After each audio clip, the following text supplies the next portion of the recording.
día me encontré, fue enseñárselo a mamá, pero entonces no lo hallé.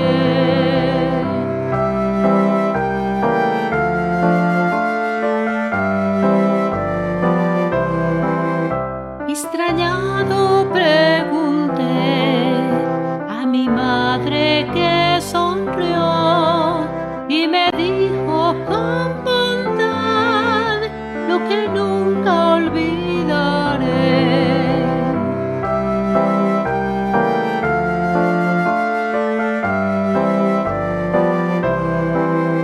Esa concha es protección de un simpático animal, forma parte de su ser, es su traje y es su hogar.